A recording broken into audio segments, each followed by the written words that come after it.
സംസ്ഥാനത്ത് പാമ്പുകടിയേറ്റ് ഇവിടെ മരണം കൂടി വരുന്ന സാഹചര്യത്തിൽ എല്ലാവരും സർപ്പ ആപ്പ് ഡൗൺലോഡ് ചെയ്യും, പാമ്പ് കടിയിൽ നിന്ന് രക്ഷ നേടും.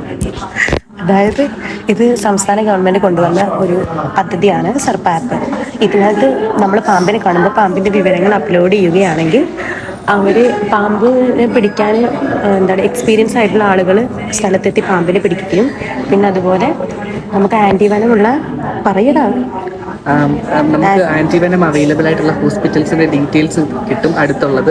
അതുപോലെ നമ്മളെ ഹോസ്പിറ്റലിൽ കൊണ്ടുപോവുകയൊക്കെ ചെയ്യും. സേഫ് ആയിരിക്കും. പിന്നെ പാമ്പ് കടിച്ചാൽ എന്തൊക്കെ ചെയ്യേണ്ടതെന്നുള്ള കാര്യങ്ങളും അത് ആപ്പിനകത്തുണ്ട്. എല്ലാവരും ആപ്പ് ഡൗൺലോഡ് ചെയ്യുക, പാമ്പ് കടിയിൽ നിന്ന് രക്ഷ നേടുക. ഞങ്ങളിന്ന് ഒരു ന്യൂസ് ടൈപ്പ് ചെയ്തപ്പോൾ ആ ആപ്പ് ഒന്ന് ഡൗൺലോഡ് ആക്കാമെന്ന് വിചാരിച്ചു. സർപ്പ ആപ്പ് ഇതാണ് ആപ്പ്. ഇത് ആദ്യം എന്ത് ചെയ്യണം, ലോഗിൻ ചെയ്യണം.